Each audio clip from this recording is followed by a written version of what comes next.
안녕하세요. 선한투자연구소의 유명입니다. 2023년 8월 31일 목요일 선투신문 시작하겠습니다. 첫 번째 한국경제신문입니다. 어제는 코스피 코스닥 환율이 상승했고요. 금리는 소폭 하락했습니다.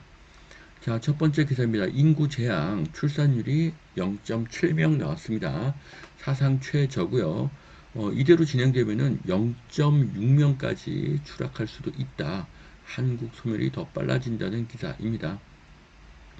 자, 합계 출산율이 0.7명이라는 것은 두 명이 결혼을 해서 아이가 0.7명이 나온다는 것이죠. 네. 둘이 결혼해서 아이를 한 명도 낳고 있지 않다는 것입니다. 자, 그래서 2022년 작년에 태어난 출생아 수는 25만 명으로 집계가 되고 있는데요. 제가 네이버에서 자료를 검색해 보니까 대한민국은 과거에 이 베이비 붐 세대들이 출산 1년에 출산되는 아이의 수가 80만 명에서 이제 90만 명까지 도달한 것을 확인할 수가 있습니다. 그런데 현재는 25만 명이니까 3분의 1 이하로 감소한 것이죠. 자, 엄청나게 큰 감소로 볼 수가 있습니다. 자, 그리고 또 심각한 것은 OECD 중에서 유일하게 한 명을 밑돌고 있고요. OECD에서 가장 낮은 출산율이라는 것입니다. 자, 사교육비와 결혼 비용 등 과도한 양육비가 그 원인이라고 생각이 됩니다.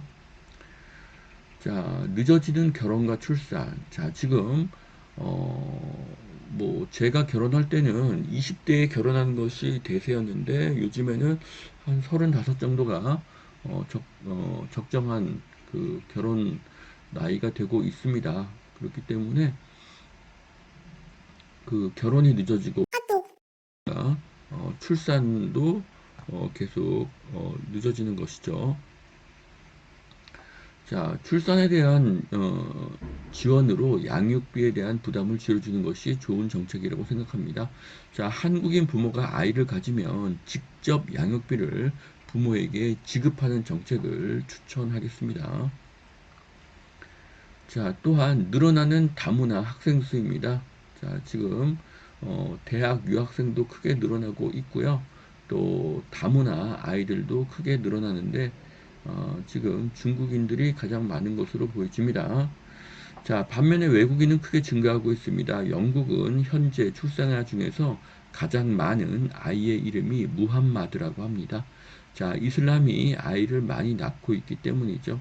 한국은 출산, 양육 지원금을 한국인에게 더 주는 그런 차등 지원 정책을 추진해야 된다고 보여집니다.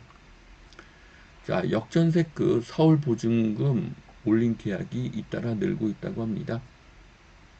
자, 올해 초만 해도 올해 하반기에 역전세가 나올 거라는 뉴스가 굉장히 많았죠. 저는 그렇지 않을 거라고 이야기했지만 뭐 그런 기사가 99%였습니다. 자, 앞으로 전세 매물은 크게 감소하게 됩니다. 이유는 그동안 최근 한 2년 동안 월세가 많이 올랐고요. 금리는 동결이 됐고요. 입주 물량은 감소하고 있고 임대차법이 3년에 만 3년에 도래했습니다. 그리고 최근에 한 2년간 갭 투자가 급감했죠. 현재도 갭 투자를 하는 사람은 거의 없습니다.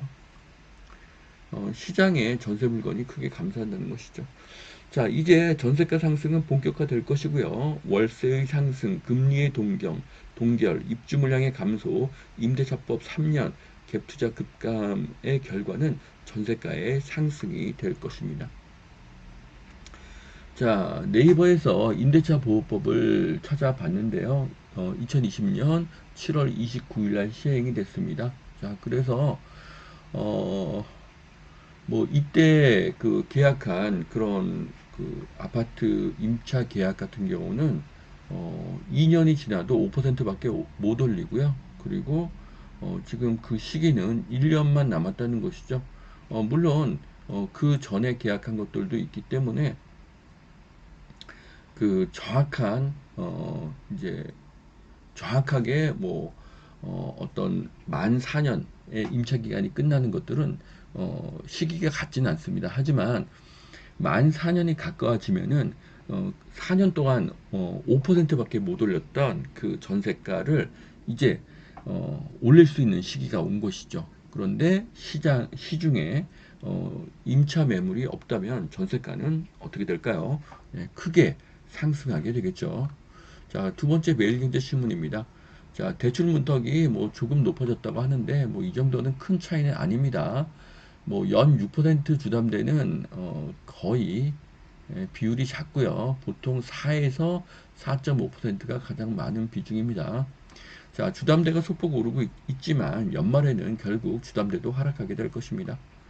자, 5만 명 몰린 대전 둔산 올 최대 청약 경쟁률이 나왔습니다. 68대 1이 나왔는데 분양가가 갈수록 상승할 것이라는 전망 때문입니다. 자, 분양가가 앞으로 오를 것이라는 것은 대세이고요. 이것은 기존 아파트 가격을 상승시키게 될 것입니다. 자, 역세권은 여기서부터 350m다. 자, 기존의 250m보다 100m를 더 늘렸습니다. 그리고 사업 면적 요건도 1500 제곱미터에서 10,000 제곱미터까지 사업을 할 수가 있었으나 이제는 1500 제곱미터 이하 미만 소규모 용지도 어, 사업을 진행할 수가 있습니다. 역세권 복합 개발이 탄력을 받게 될 것입니다. 자, 여기까지 2023년 8월 31일 목요일 선천신문 마치겠습니다. 자, 투자에 도움이 되시길 바랍니다.